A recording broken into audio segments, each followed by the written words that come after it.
We are in a 2024 Chevy 2500 Silverado. Obviously it's heavy duty, but this has the diesel LTZ package. The diesel makes it top tier, heavy duty. You know, it's like the big league truck. It's got a big price tag. This could tow 20,000 pounds plus. This has 1,200 pounds of salt melt in the bed. It doesn't feel it. This bed can hold 3,600 pounds. My Power Wagon, 1,500 pounds comparison. My Power Wagon has the same payload as a Tacoma.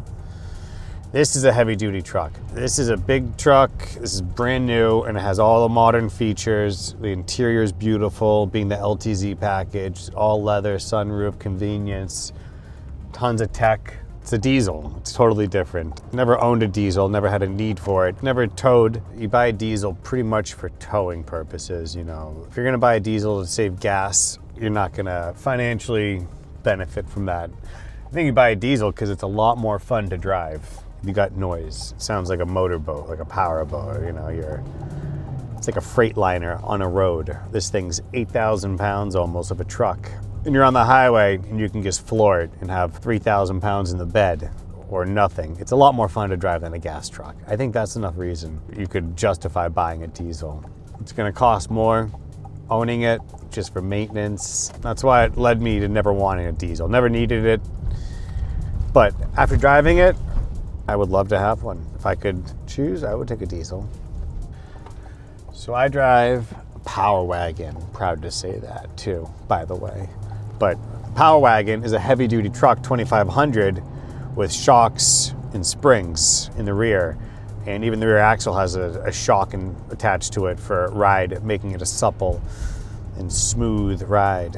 But this truck, heavy duty truck, has leaf springs in the rear. And that's really what a real truck has, heavy duty truck. It's leaf, big heavy leaf springs, lots of them, but that makes a bouncy ride. So to say this truck, one of the high trim levels, the ride feels worse than my truck.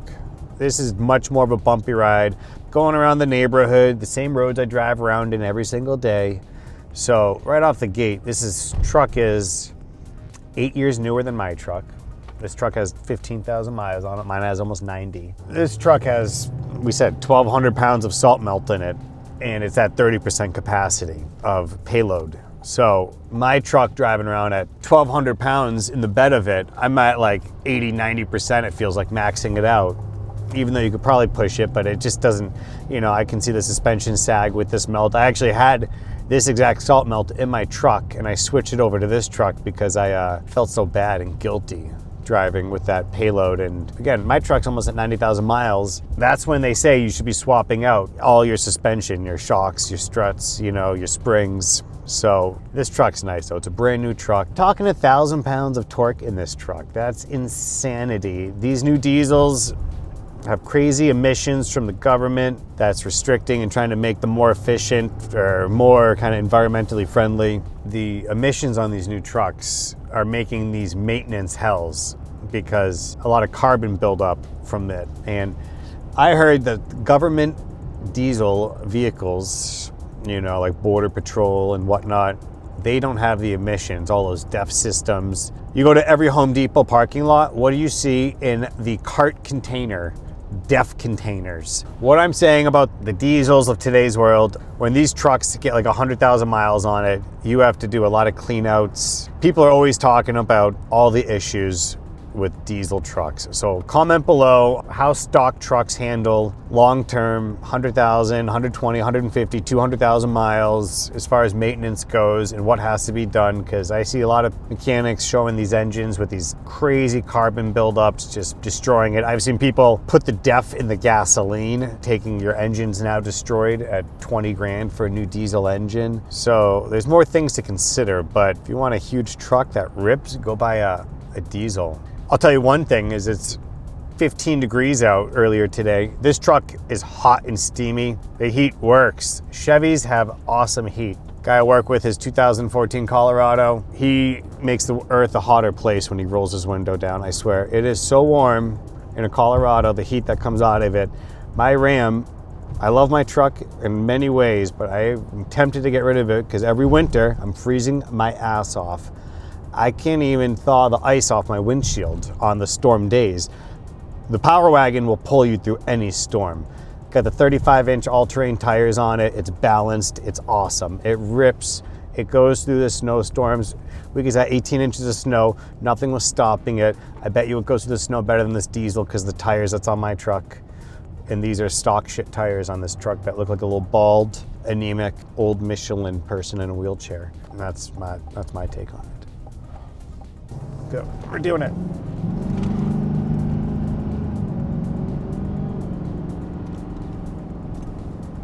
And that's what diesel is. You got 2,500 RPMs. It's pretty fast. It's fast. It's fun. It's seriously expensive and overkill for 90% of the time. There's that exhaust brake. You hear that? You got the exhaust brake. It seems like every time you turn it off and on, you have to click that. But an exhaust brake uses the exhaust to brake. So what that means is it's freaking cool. That's what it means. It's a button that's cool. You press it. Every kid should press that button. And it slows your vehicle down through the natural use of your exhaust system. It makes sense. That's efficiency, using what you got internally. Feel this though. This is why you fucking buy this truck right here. Forget good gas mileage. I'd get horrible gas mileage owning this truck. Just pop, pop, pop, pop, pop. What am I getting? 10.8 averaged in my 4-mile commute that I've used this truck on over the last little bit, and probably the same as my truck, 10 miles per gallon. This is my friend's truck and get to use it at our disposal, and don't really typically need it, except it's freezing my truck's freezing, and I got a bunch of weight. I'm probably putting more into it tomorrow. Salt melt. It's winter time around here, and I'm just killing it, driving around all day long. So I thought, let's use this instead of my sweet Power Wagon.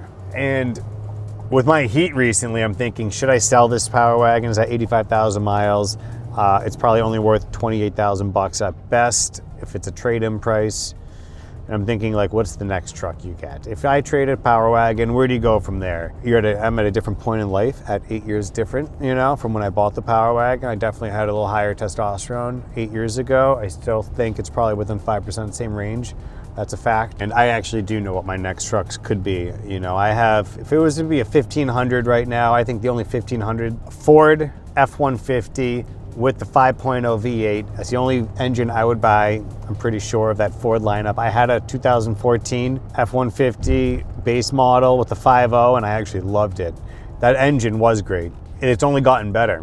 So in 2014, that 5.0 was great. What do you think it's like 11, 12 years later? It's even better. It's a simple, tried and true engine. I don't like these twin turbo V6s, 4 cylinders. You got a 2500 Chevy diesel GMC. This truck is going to be top 5 rated to go 300,000 miles. It's a heavy duty truck, costs more, but it pays for itself long term because it's going to stay on the road. And looking at the tech of these 2024 and ups, the screens, it's a lot to like. I feel like these screens could be an issue down the road with 8 years, 10 years, as far as having problems with it. But the ride's, it's a nice truck. There's nothing that anyone would really dislike about a truck like this, but it is huge. These mirrors are huge compared to my truck. I really don't like these mirrors. These are towing mirrors. I've never really towed, maybe once in my life. So these mirrors wouldn't really, from a day-to-day bend, going through the city, these mirrors would suck. A lot of these new trucks, all of them, Ford, Rams, and GMC Chevy here, these electronic step guards, I hate. They're probably $8,000, $10,000 to go buy them, to replace them when they're going to break. They're 100% going to break.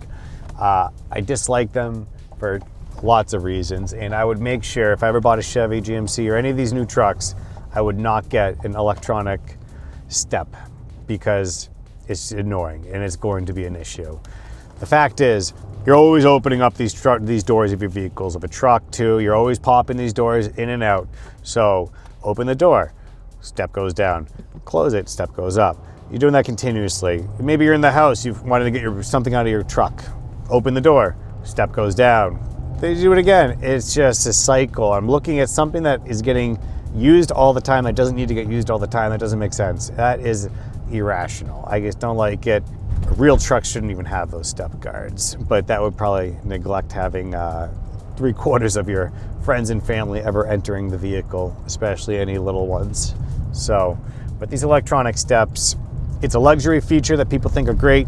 I think it's horrible. Tell me your thoughts. I don't think I'm alone. And again, with the tech, if I'm selling my truck, I don't know, maybe you go the 2022 Chevys, they didn't have, I think they're the smaller screens. This has the 10-speed automatic transmission. I don't know if I feel a big difference from a 6-speed. It's a pretty smooth ride though, and it shifts definitely smoother than my Ram does. At this point, the Ram is not a brand new transmission, but fit and finish, it's matched up. The interior ergonomics though, one thing that's this volume. The shifter is directly in line with that volume control. The volume, but then when you're in drive, is directly in line right here. It goes away. These are nice, but I almost feel like the HVAC should be up here, and these are less used items, which should be down there. Your primary should be more in your upper line sight. You got your HVAC here, and the heat is amazing. Chevy, you sold me with the heat. It's hot like a summer day in here, but to change it stronger, I don't like that little area in there.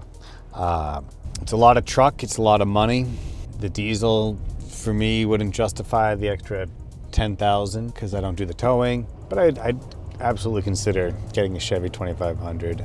It's just the price market 8 years later compared to when I bought my truck is a night and day difference. So things are way more expensive. Where a 54 grand bought me a brand new Power Wagon. 2026, 54 grand will get you this exact truck, minus it will get you the custom model. You'll get a 2500 custom bare bones V8 cloth interior, small screen, no bells and whistles. Maybe that's the truck you get. You lose all the things that are gonna break down the road and you just get a real truck's truck. But it is nice when you live in a truck on a day-to-day basis, having the luxury and all the amenities that LTZ package has. And cloth just stains, leather cleans up, holds up so much better. After having cloth, I said I'd never want to have cloth seats again. This is a beautiful truck.